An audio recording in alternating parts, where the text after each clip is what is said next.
Hello, Jennifer Brown. Hello, Jenn T. Grace. How are ya? I'm good. It's a Happy. very warm Monday. Warm, sweltering. I'm like doing this. Yeah. There's no amount of AC in most buildings anyway in old school New York City, which is where I am. They just were not built for this. No. It's all right. It's all right. Seems I don't know. The weather patterns just seem so crazy to me lately that we had like a stretch of like 6 days at like 90 degrees in May. That's not a Yeah. good sign. The Yeah. summer's going to be brutal. It's gonna be brutal. I know. I It's know. all But right though. anyway. But how's your biz? Any news?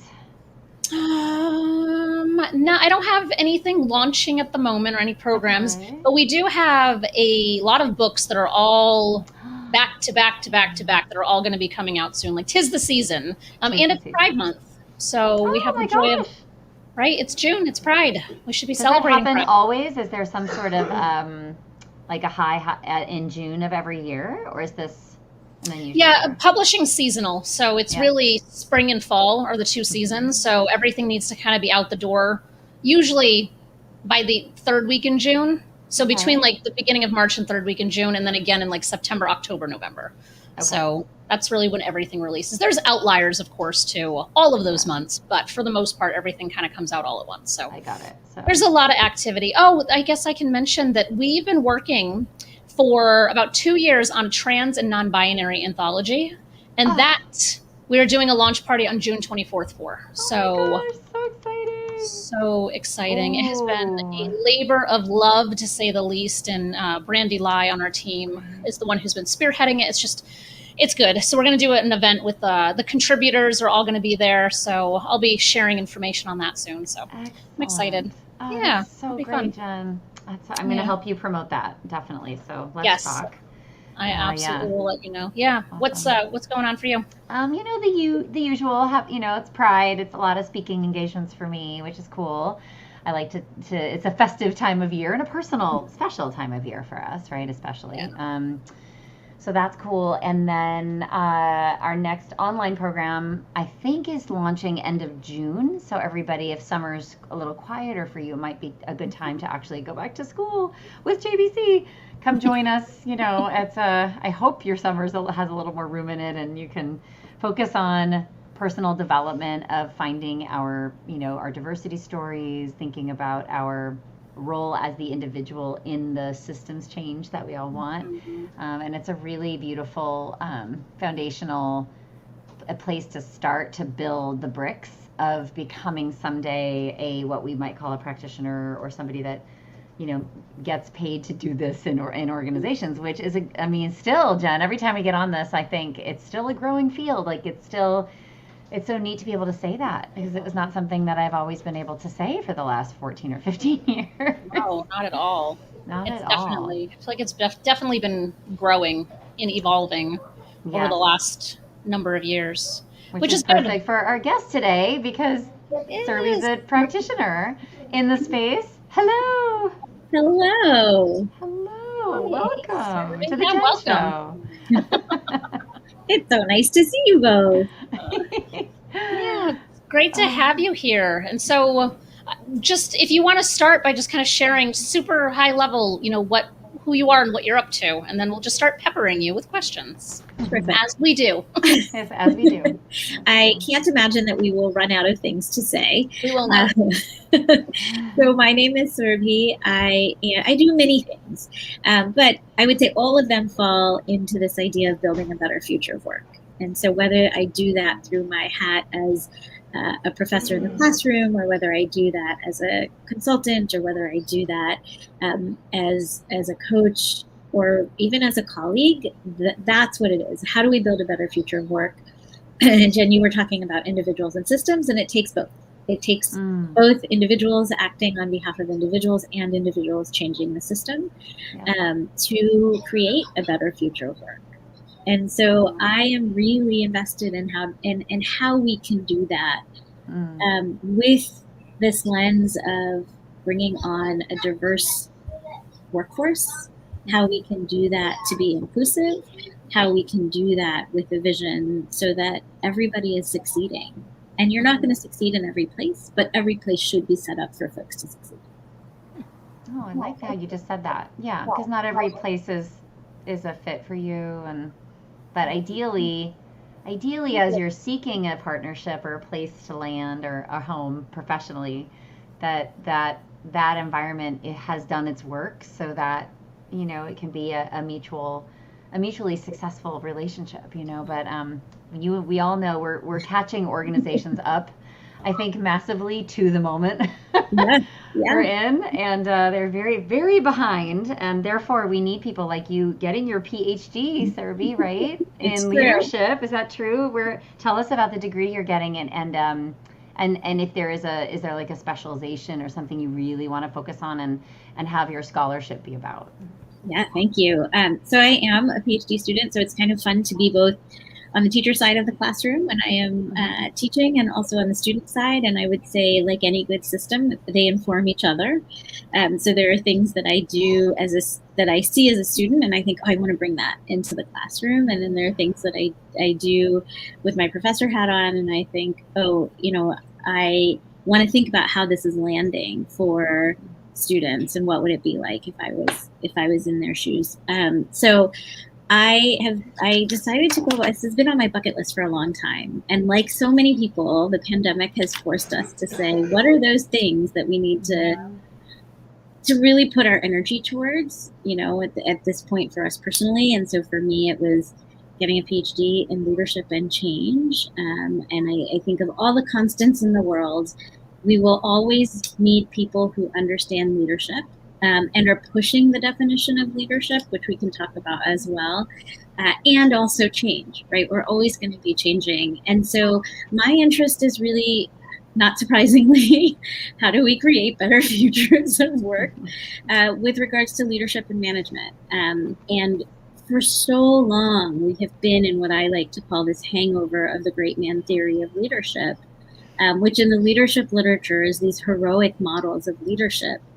And they make for an amazing movie, an amazing novel, an amazing story, and are certainly, from a story perspective, really compelling. But in the day-to-day, it's generally not one person who's saving an organization. On the day-to-day, it is a team, it is a collective. Movements are generally made of a collective and a coalition. And so in this hangover piece, we've lost all of these other places where leadership is happening. And through literature, it's really clear that those are newer, those are working, those have been proven to be beneficial in organizations. But that heroic kind of great man theory is still very much embedded in us culturally and in the stories that we tell in the world. Do you think, because I know that the future of work is a topic you're both really passionate about. I'm curious, just from the conversations that I've been hearing as of late, with things going back to some sense of new normal with COVID and workplaces, and how workplaces are either adapting and kind of staying with the change that they set with having remote working available, versus those that are kind of doing a complete 180 on it. And now there's workers who are not happy about this, to say the least. So I'm curious, Surabhi, and then Jenn, are you seeing anything as it relates to that when it comes to leadership? How do you, as a leader, kind of wrestle with that if you yourself don't actually have control over that larger decision that was made in your organization? Yeah, and Jenn, I think the distinction you made is you can be a leader in your organization and not have control. I think the other thing that we conflate is leadership and power, and particularly positional power and control. So I think there are some teams. So there are managers who are saying to folks, what do you want? How can I push this? How can I advocate for you? How can I advocate for our team? What kinds of cases can we make? Which I think is a huge part of leadership. And many people who are in that middle management position, it's such a hard position to do well, because you are both needing to manage up and manage down and build your own community. And that can be really difficult. What I really think is going to happen, and some of the studies, and Jenn, I'm curious what you've read, anywhere from a quarter to 30% of people are considering leaving their workplace. And so the real question, I think, for organizations is how invested are we in keeping our talent? And this is the thing that I wonder how many people have thought about. Well, what happens if our talent leaves? Who else are we going to get? How are we going to fill those spots? What does that look like? Because as I said, we, in the pandemic, so many people have been thinking about what is it that they want to do. In fact, I was reading an article a few days ago that there were people who have, all those dreamy careers, like mine, for example, is like at some point I want to have a B&B somewhere. But people are doing that, right? So this is like this fictional thing that I've developed in my head. I'm going to have a B&B/retreat center. It's going to be very small. It is going to be like a step above backpacking, like clean bedroom, comfortable bed, clean bathroom, good food, but like no other real frills, right? So, but people are doing that. People are like, well, the pandemic hit and I don't actually want to work in this other thing that's making me miserable anymore. So I'm going to go start that B&B. I mean, I'm not starting a B&B, so I don't have any breaking news on that front. But I say that to say that I think, I'm curious, maybe the two of you have these fictional careers that you think about as well. But some of those are becoming reality for people. We want to open a restaurant. We want to open there's an ice cream shop that opened near me. And the owner had said she'd wanted to open in this neighborhood for a really long time, but the rents were finally such that she could do it. And she's done it. So good. Yeah, it's so good. It's so good for me. It's so good. Jenn, you're muted. I'm having some, I foster little kittens that Jenn knows, so there was a little bit of a kitten fight going on over there. Yeah, Surabhi, I agree. I think companies should be really concerned. It's chickens coming home to roost sort of moment. Of all the things that we've known, they haven't done well. Ways that decision makers haven't taken, really to heart this whole concept of like bringing my full self to work and doing my best work, and what are the circumstances that I need to do that. And there has been such apathy and I think denial about the real experience of people, like literally sort of a sort of like, I don't want to see it, I don't want to hear it, I want to know it.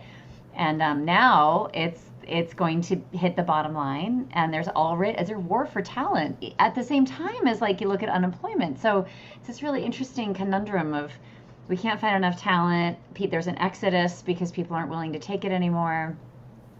And then there's bias that's keeping out, for example, I'll use one example of a giant talent pool, which is the formerly incarcerated, or those with conviction histories, which is going to be 100 million people by 2030.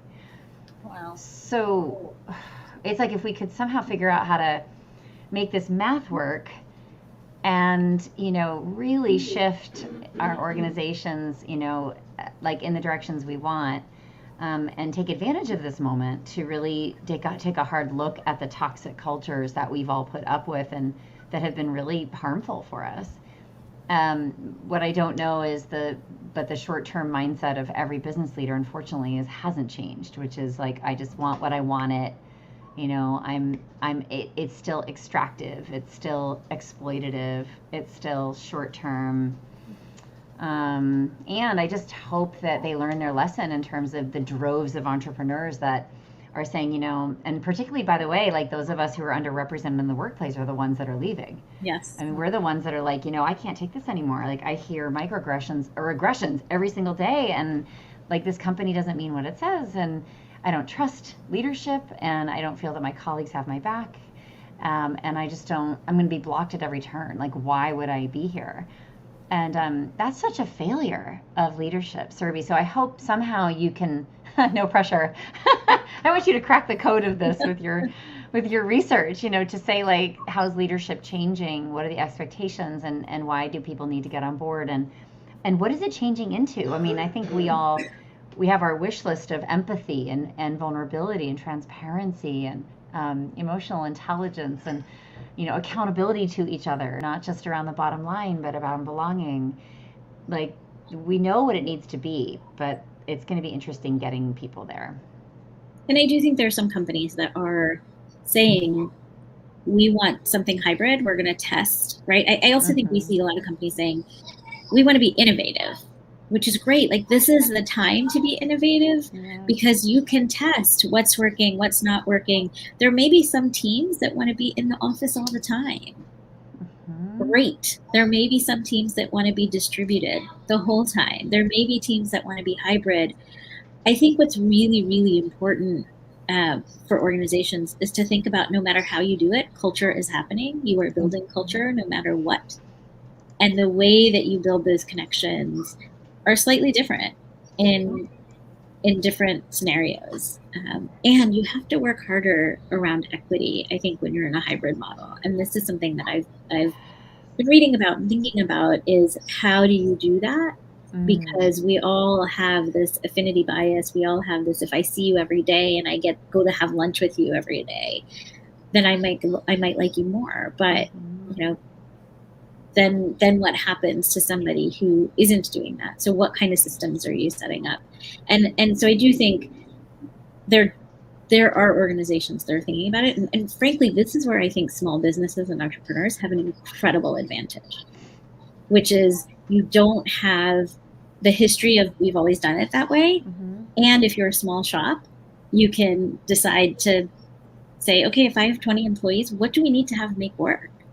One model that I have really fascinated by is just the sense of inverting things. So saying, you do whatever you want for X number of weeks of the year, but there are 3 weeks that everybody's going to be together in a specific place.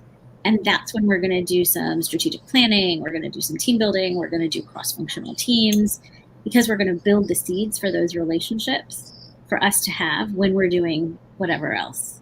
But I do think that larger organizations are going to have a harder time with that. And I think smaller companies, small, medium-sized businesses, entrepreneurs, like, this is a place to play. And with the war on talent and this challenge for talent, like, imagine the people who may consider you because they're not interested somewhere else.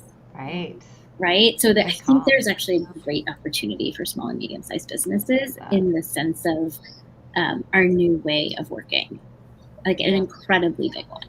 Yeah. I think our new way of working, and by the way, I disappeared for a few. My internet was like, no, sorry. Too hot. But yeah, the internet's, I'm not having it either. But I feel like the new way of working seems like it's so accessible for anybody to strike out on their own now. And I think that is like a huge, larger problem, because I don't think it's necessarily just those that are in corporate America, which I feel like we talk mostly about when we're talking about organizations. We're thinking like corporate America, but even like frontline workers, or like, I know that I live right near the airport here in Connecticut. And so there's a lot of just even fast food restaurants that are on like the strip next to the airport that cannot get people to work there. Like, no matter, they cannot, like, they're constantly posting in like local groups here, trying, like, begging people to come work there.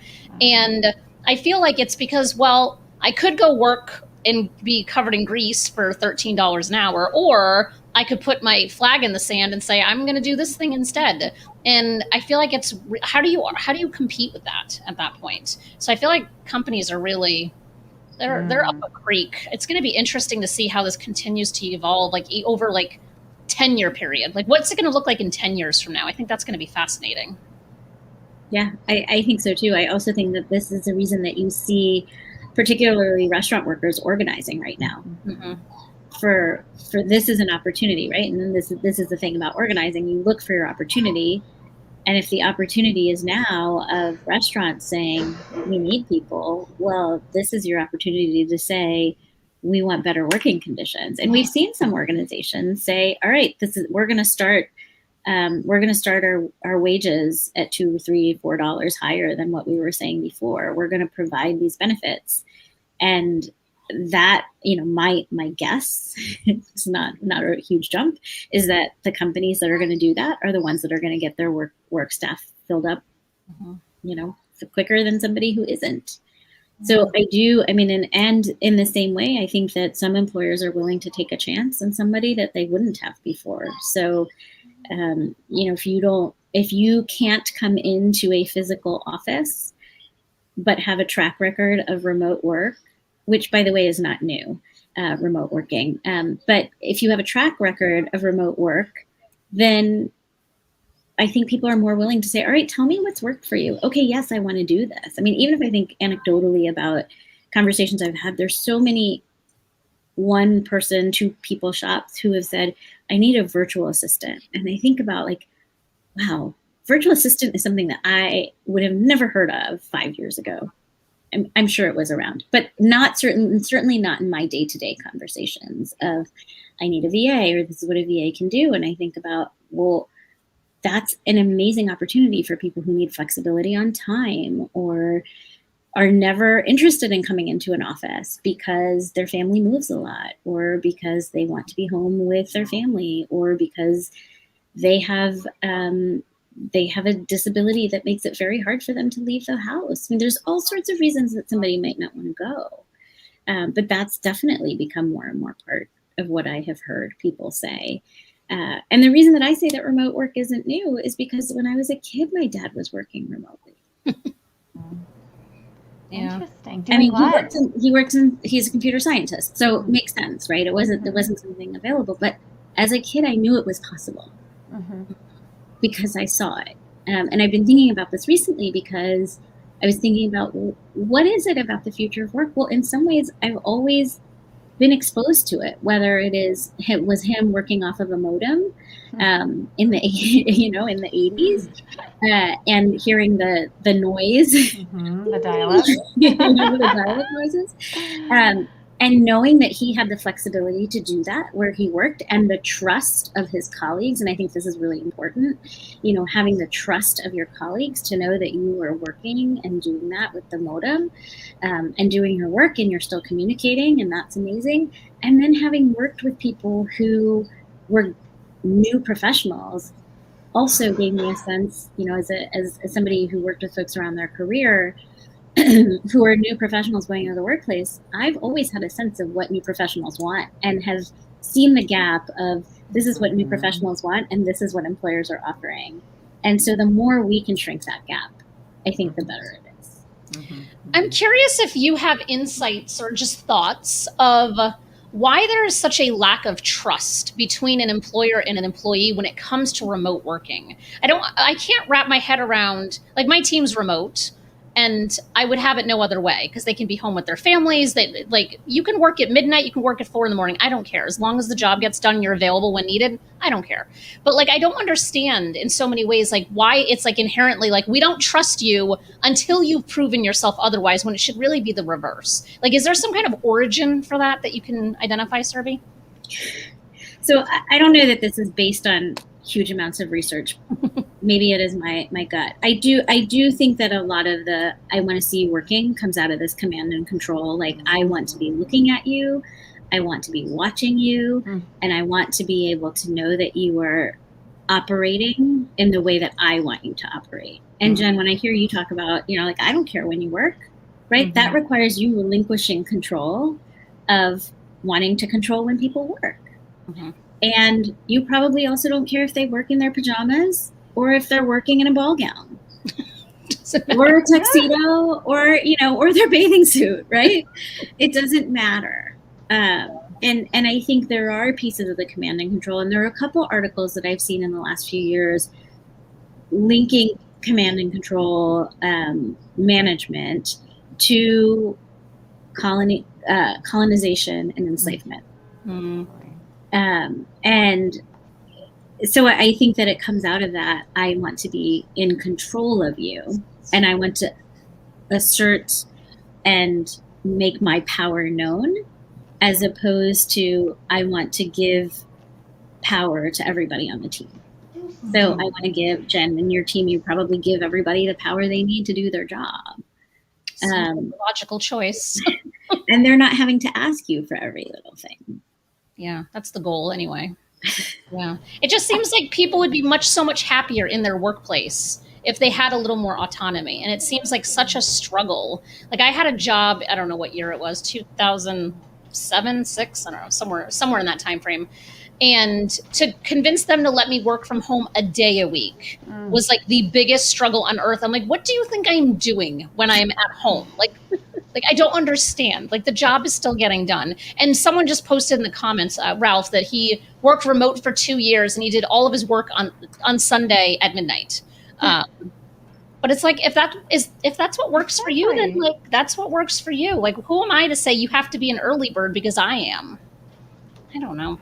Yeah. Right. And I think that's one of the things where, if you have a remote team, to be really clear, right? There's some tasks that need to be on deadline, and this is the time that I need whatever report, document, what have you. And then there's other things, if you want to do it at midnight, fantastic. And as somebody who sometimes gets those quiet moments at night, I will go through some really, really good email writing in a half an hour in the quiet of the night that would take me a lot longer to do. And the schedule send button is a beautiful thing, or the, like, whatever it is, because I don't want you to expect that I need a response from you at 11:30 at night just because I found that time to be a good time to send those out. So I think there's also some rules that your team could make, which is, I actually don't care when you work.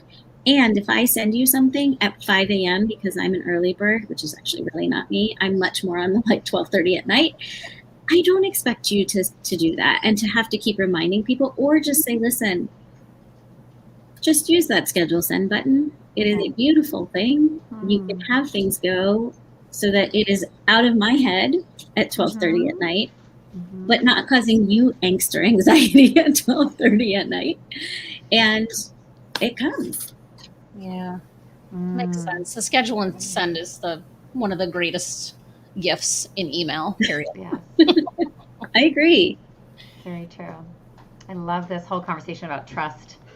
Just seeing your people and trusting them, until proven otherwise or whatever, instead of the reverse. I think it's got its vestiges in that old industrial model. And but I know we are reinventing this whole piece, and entrepreneurs know this because we've been working this way forever. I mean, Jen and I have only ever had virtual teams.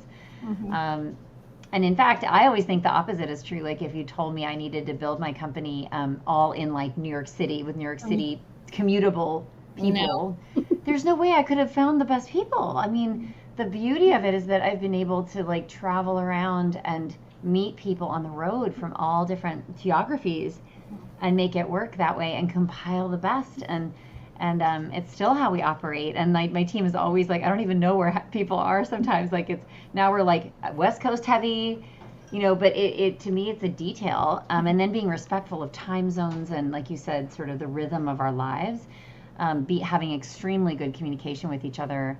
And yes, like adjusting around each other, like shaping.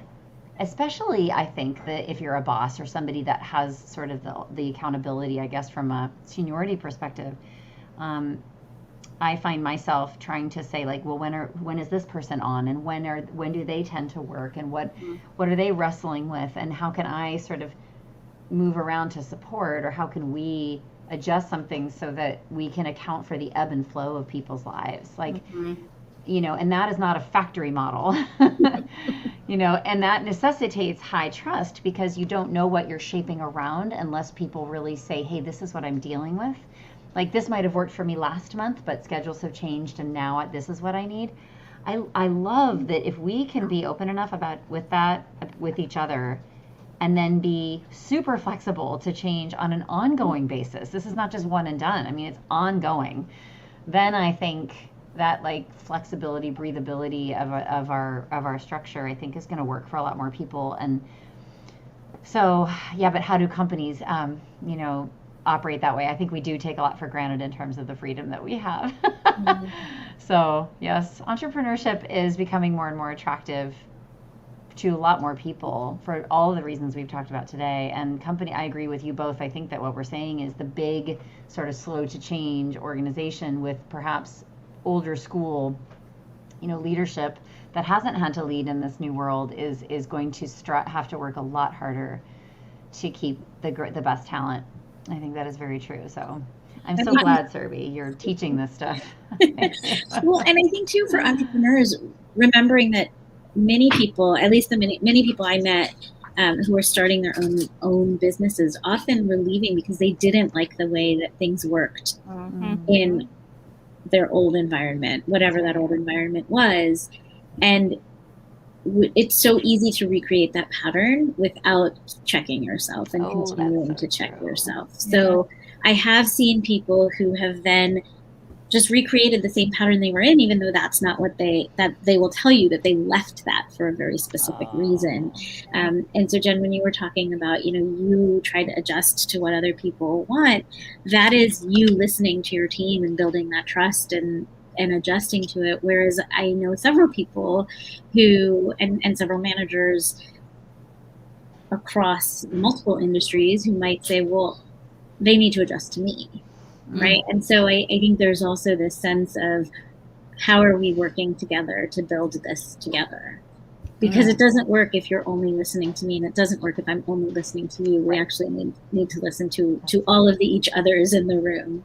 Yeah. I love that. Jen, you know what I think will be a great future conversation, and I don't know with who, but as we're talking, it's occurring to me that if we're talking about how entrepreneurship is becoming so much more accessible, and yet the rate of failure among small businesses and entrepreneurs is at 90% after the first year, and then it's like 95% after 5 years, where do all of those people go? Like once they strike out, right, to on their own, and then they realize, oh shit, this takes us so much more than I thought it took. Fail, and then like where do they end up? Like I'm kind of curious now, and I wonder who we could like grab in to have that conversation of like where do these aspiring entrepreneurs who just couldn't cut it for whatever reason. It's no judgment around the cutting it. It's just it's hard. Entrepreneurship is not an easy task, as we both know, or the three of us all know. So yeah, I'd be curious like what that looks like. Like where's the future work for that group of people? Right. And it's like this binary choice of working for yourself or getting a job, where you get a paycheck every 2 weeks, and either one feels like, or it feels like giving up, or perhaps, that it's impossible to be happy, or having, I think that failure piece is really hard on people. So yeah, Jen, I think we have a lot of personal friends in common. A couple are coming to mind right now for me who just could not make it through the pandemic for whatever reason because of the nature of the business they were in, or maybe it was PPP loans or lack thereof, and having to go back and get a full-time job. But they'll probably spin out again. It's just going to keep, I would imagine, like life is long and getting longer. We're working for longer. We're hitting our stride like later in life, and I'm really fascinated too with all the possibilities of reinvention, like sort of over and over again. And particularly when we see younger generations, this is like their MO. I mean, they are like side hustling all day long. 22-year-olds have like 10 jobs, and it's really inspiring to see that it's this blend. And I think that that's going to hold people in good stead when one thing fails, another thing picks up. If I were giving advice right now, I'd say diversify yourself as much as humanly possible. Like have a toe in a million different worlds, be trying to find, I guess, what your like zone of genius is, and manifesting that in as many formats as you can, so that you have you're experimenting all the time, I think, professionally. And I know maybe that's easy for me to say because it requires some sort of, I guess, foundational stability economically. But at the same time, I could argue that the more you experiment and kind of stumble on a niche or have backup plan after backup plan, that in a chaotic world that's so unpredictable, I think we've got to be prepared for any outcome. How am I going to make a living? If this changes, and that's, if previous generations just didn't need to grapple with that. Yeah. But it's also super cool because I hope what it leads to is more of us finding our true purpose, like kissing a lot of frogs. Some of us just, got stuck in a rut, and we're never really professionally satisfied in the way that I want us all to be. I really desperately want us to feel like purpose driven, and like the three of us I know cherish that so much that we stumbled on it or we worked really hard to craft it, right? We said no to this, we said no to this, we took this risk we went out on a limb to kind of commit to say, like, this is what I love to do in the world, and I'm going to figure out how to make it work financially. And my wish would be that some more people had the wherewithal, and whether it's courage or financial resources or support of family, I don't know. But I think it's grit. I think it's grit. Yeah, there's a lot of grit. Like, there's no, like, what if you don't have a plan B? I don't have a plan B. Like, I don't either. Then what? Like, it either works or it doesn't work. Then what?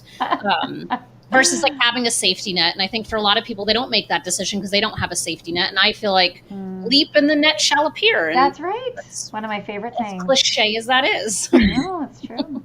The world needs you to create something, and yeah, I think that the risk profile is interesting to understand. You study change, Surabhi. Like, what's your change profile? Like, I think wrestling with, what's comfortable or uncomfortable or natural or not for some of us too, to take that leap. But Jenn, I think it's so doable, and the freedom is so worth it. Even if you make less, right? Even if you may not be signing up for the golden handcuffs of a corporate job, the freedom of being able to express and build and be accountable at the end of the day is it's a blessing and a curse. We've all felt the curse part of that, but when it works, it is truly delicious. We're still in control, right? Like, there's still like, I have a neighbor that I've become friendly with, and she works for a corporation, and I feel like she's tethered to her office. Meanwhile, it's like, but at the same time, when 5 o'clock strikes, she's done working. Whereas 5 o'clock strikes, who knows what I'll be doing? So, or what am I doing on a Sunday afternoon? Like, I'm almost always working on Sundays just because I like to get a head start on the week, and then I take it lighter toward the end of the week. So, but, in a corporate setting, you don't really have that flexibility. So I would take it this way, regardless of the BS and the bumps and all of the things. I'd still take it this way any day of the week. Yeah, agreed. I think so much of it too is knowing yourself, right? And knowing what you can and can't put up with. And I often tell, in my many years of helping job seekers, I would always say, listen, why are you taking this role? You can take the role for a lot of reasons. If your reason is to make as much money as possible in your first few years so that you have a safety net, or because you want to be a philanthropist or whatever it is, great. That is your purpose. Don't confuse that with this job, meeting all of the other needs in your life right now. And I think we live in a world where it's like, oh, you should be working in your passion.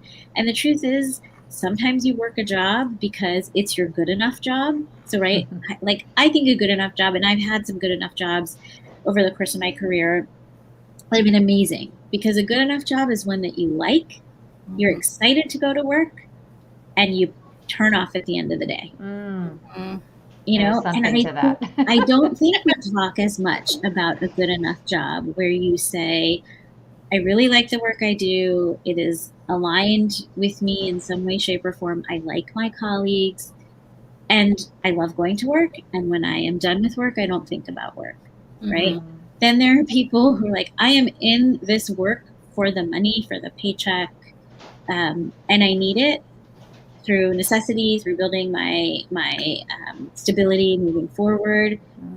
But that cannot be also always a calling and purpose. And then there are people who are doing jobs that they love, but it comes with a lot of risks, right? It comes with a lot of risks.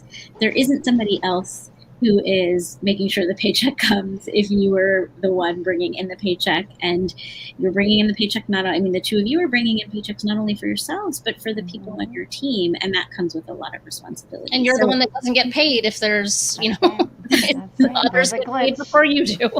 That's right. And so I think that at different points in your life there are different jobs, and to be really clear about your needs at that specific moment. And then I've had jobs where I put my everything into because I knew it was going to be a career accelerator for me, because I was going to stretch my skills, I was going to build my relationships, I was going to be able to shift people's perceptions of what I do, or translate things I've done somewhere else into another role. And then there are other times that I've said, you know what, I need my good enough job.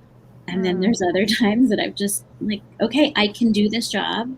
I have the skills to do it, and I'm going to do it. It's not, I need to find something else to drive that purpose piece for me. So I think I think there's different times in our lives where all of those come into play, and understanding what we need when is really, really important. And just like leadership, I think so much of that is an internal game before it's an external game. Yeah. As we're kind of like at our time, is there any resource you know of, Surabhi, that could be valuable for folks to just kind of get, I don't know, some kind of internal barometer of either their purpose, their strengths, their skills? Like, is there anything that you can think of that could be helpful? Yeah, so and Jen, you know this, so this is a lovely, lovely little setup. So I'm a certified strengths coach through Gallup, and I think, listen, do I think it's life changing? Not for everybody. Do I think it will tell you things that you kind of knew about yourself, but now you have an easier way to explain it to other people? 100%. Do I think it can help you understand what gives you energy and what maybe zaps your energy? Yes. And that's one of many tools that's on the market around understanding yourself. But like I said, I think that leadership is an inside game. So I think you can also do something like ask 10 of your friends, what do you think I'm the best at, and where are some of my edges to grow? Right? Yeah. Like that's going to give you information. Do it with the friends you really trust, right? Your tough love friends, the ones that are going to give you the truth. But I think that can really be helpful to understanding both things, right? Like, okay, how am I being perceived externally? Is this what I want to be known for? Is this not? Set up a Google form, make it easy for folks, just dump things in and say thank you, because it's really good information. And I think for yourself, start to pay attention to what you really like to do and what you don't like to do as much. And then I think this is the other piece of who are the people you work best with, right? So as you are going out to think about what your next role is, who are the people you work best with? Are you going to be happy in an organization, for example, where people are chatty? Then don't go to one where nobody's talking to each other. Even on a remote team, there are ways to have chatty parts of the conversation, right? Either it's in your team meeting, or you have a virtual water cooler, or there are social events. And then there's other groups that they're like, you know what? We don't really do too much of that. We have a really strong team. We do a little bit of it. But knowing what it is that you like, I think, is so important. So Gallup Strengths, you could do a survey of your friends. And then I think you can also, and this sounds very easy, but I think it's hard to come by, sit quietly with yourself. Yeah. Turn off your music, turn off the podcast, sit quietly with yourself for a little bit of time, and think about what you want in the moment. Beautiful. And what you want, not what others are telling you want. Right. And actually, in career coaching, one of the things I say to folks, and have said to folks for years, is that the reason that I am good at what I do in the career coaching world is that I'm agnostic. I want the best for you. So unlike your parent, friend, spouse who's like, oh, I don't want you to take that job because we're going to have to move, or I don't want you moving that far away from me, or are you sure that's really the right job, or any of the various other things that people have heard on that side, or even, oh, you should take this because you will be closer to me, or, oh, you should take this because we're going to be 3 blocks from each other and we can have lunch. That agnostic sort of piece is one of the things that I think outside counsel can really help with when you're in those moments. And so, Jen, like you said, right, those 5 minutes is about listening to yourself and shutting out the other voices. So good. Good advice. Surabhi, this has been such a good conversation. I didn't really know where we were going when we started, but I'm happy we got here. This was really good. This was really good. So fun, and always so lovely to see you both. Yes, and all the good work that you are doing in the world to elevate voices and stories and create better futures of work and better communities for us all. Working on it. Good stuff. And so, Surabhi, I have your website scrolling along the bottom. Is there any other place that you would direct folks to if they want to know more about you? Yeah, follow me on LinkedIn. I do a LinkedIn series a couple times a month called Sips in Leadership. So if you're interested in folks who are making really good social impact and public service and leadership, it's a good one to tune into. They're short and sweet, and I always learn something. So that's why I keep doing them. awesome. Right? That's partially why we do this. We get to chat with cool people, learn something new. It's like a social outing on top of it. It's a good time. That's right. That's right. We'll have to have both of you on at some point for sets that'd be too. great. Would love that. Yes. Very good. Well, thank you so much. This has been fantastic. Jen, I don't know when our next one is planned, but I'm assuming next week sometime, I'm guessing. Oh, it's next Monday at 3 p.m. Eastern. So I will see you then. I will see you then. Have a wonderful week, everybody.